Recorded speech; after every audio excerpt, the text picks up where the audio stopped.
In 2006, Muhammad Yunus was awarded the Nobel Peace Prize. Almost 2 decades later, he is trying to justify communal violence.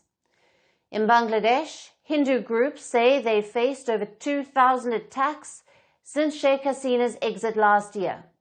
Homes burned, temples destroyed, families displaced. Yet, there are no arrests. Now, Prime Minister Yunus is dismissing all of it, calling the violence fake news and blaming India for spreading lies. Our next report brings you the details.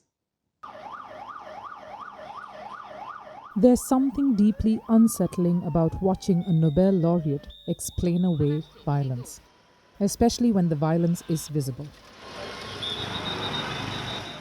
In burnt temples, displaced families, and the silence of a frightened community. Since Sheikh Hasina's ouster in August last year, Hindu groups in Bangladesh say there have been over 2,000 attacks. Homes were looted, idols were smashed, people were harassed. Even United Nations officials have expressed alarm. And how many culprits has Muhammad Yunus arrested? A grand total of 0. Now, in a new interview, Yunus didn't just downplay the violence, he denied it outright. According to him, there's no anti-Hindu violence, no communal targeting. Just normal neighbourhood conflicts. And the real villain?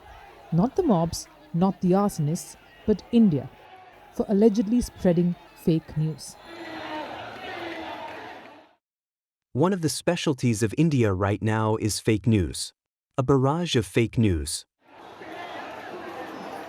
When pressed about the attacks, Yunus offered another curious explanation. Hindus, he said, had largely supported Sheikh Hasina. So the attacks weren't religious, they were political. It is almost like a rhetorical sleight of hand. A way for the Yunus government to wash their hands off accountability.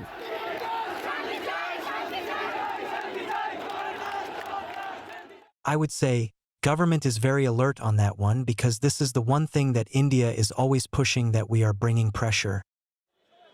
For Yunus, India is the easiest explanation for everything that's gone wrong. Bad headlines, India's fault. Global outrage, Indian propaganda. Communal tension, Indian mischief. This anti-India posture isn't new.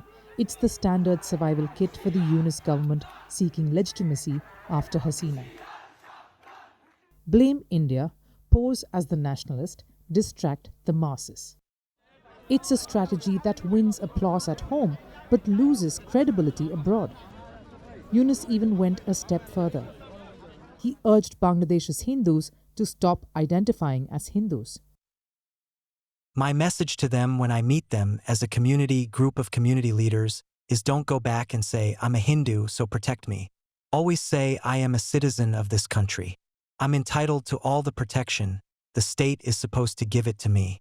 So, then you've a bigger coverage. That is Yunus's solution for this.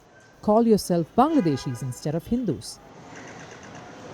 For decades, Muhammad Yunus has been the global face of moral capitalism. The banker to the poor, the soft-spoken reformer, the noble icon who promised that economics could be humane.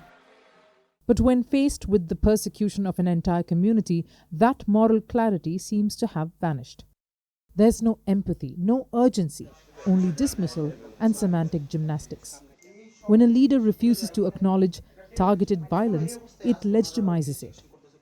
It tells the perpetrators that they can act without consequence. It also alienates millions of Hindus who have been part of Bangladesh's story since its birth. The tragedy is not that Muhammad Yunus is wrong. It's that he's willfully wrong.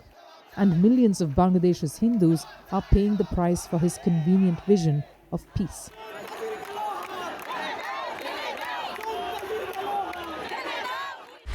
Want the facts? The latest developments? News that gets straight to the point. Well, we've got all 3 just for you. This is Firstpost Live, a brand new show, your window into what really matters. Don't miss it.